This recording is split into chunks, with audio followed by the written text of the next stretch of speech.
Satyabama Institute of Science and Technology, Chennai and Sriperumbudur. Dravida Munnetra கழக ஆட்சிக்கு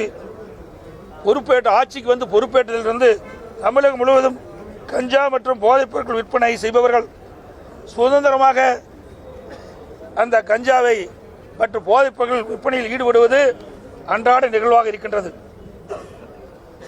இந்த தகவலை காவல்துறையிடம் தெரிவிப்பவர்களுக்கு எதிராக கொலைவெறி தாக்குதல் நடத்தி வந்த நிலையில் காவலரையே தாக்கி கொலை செய்யும் அளவுக்கு போதைப் பொருள் வியாபாரிகள் துணிவு பெற்றுள்ளனர். கடந்த காலத்தில் காவல்துறை தலைவர் ஒருவர் இருந்தார். அவர் இந்த கஞ்சாவை கட்டுப்படுத்துவதற்காக ஆபரேஷன் கஞ்சா 2.0, 3.0, 4.0 என்று போட்டு அவர் ஓய்வு பெற்று விட்டார். அப்படி காவல்துறை நடவடிக்கையாக கூறினார்கள். ஆனால் போதைப் பொருளை கட்டுப்படுத்துவதற்கு இந்த அரசு எந்தவித கடுமையான நடவடிக்கை எடுக்கப்படவில்லை. இன்றைக்கு போதைப் பொருள் விற்பனைக்கு எதிராக கடும் நடவடிக்கை எடுக்க வேண்டும் என்று அடிக்கடி செய்தி வெளியிடுகின்றார்களுடைய முதலமைச்சரும் காவல்துறையும். ஆனால் அதற்காக எந்த நடவடிக்கை எடுத்தார்கள் என்றால் தெரியவில்லை.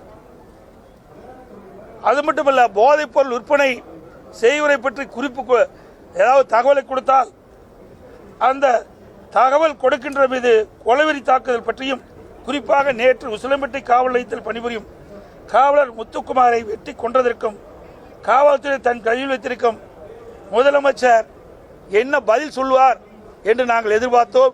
அவருடைய கவனத்தில் கொண்டு வருவதற்காக நாங்கள் செயல்படுத்தினோம்.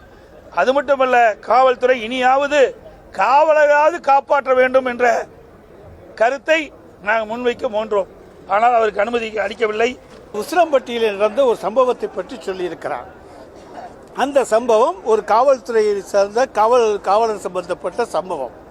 ஆனால் அது அவர்களுக்குள்ளே அவர்கள் உறவினர்கள் அவர்களுக்குள்ளே உண்டான பகை சம்பந்தமாக அந்த காவலர் தன்னுடைய டியூட்டியில் இல்லாமல், பணியில் இல்லாமல், தன்னுடைய தோட்டத்தில் இருக்கின்ற பொழுது அவர்களுக்குள்ளே நடந்த ஒரு சம்பவத்தை காவலருக்கே இந்த ஆட்சியிலே பாதுகாப்பு இல்லை என்று சொல்லுகிறார் என்று சொன்னால் இதை விட வெட்கக்கேடு என்னவாக இருக்க முடியும்?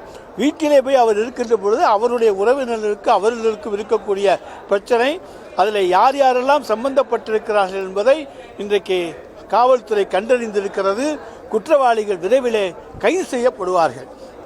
ஒரு குற்றச்சம்பவம் நடந்தவுடன் கைது செய்து அந்த குற்றத்துக்கு காரணமானவர்களை சட்டத்தின் முன்னாலே நிறுத்துவதுதான் கடமை. ஈரான் நாட்டு கொள்ளையர்கள் என்று சொல்லப்படுகின்றவர்கள் செயின் ஸ்நாச்சிங்கில் ஈடுபட்ட 3 மணி நேரத்திலே நம்முடைய காவல்துறை விமானத்தை நிறுத்தி அவர்களை கைது செய்து கொண்டு வந்து சேர்த்திருக்கிறது என்று சொன்னால் இதை விட சிறந்த காவல்துறை இந்தியாவில் எந்த மாநிலத்தில் இருக்கிறது என்பதை மனச்சாட்சி உள்ள ஒவ்வொருவரும் எண்ணி பார்த்தாக வேண்டும். அந்த அளவுக்கு நம்முடைய காவல்துறை சிறப்பாக செயல்படுகிறது.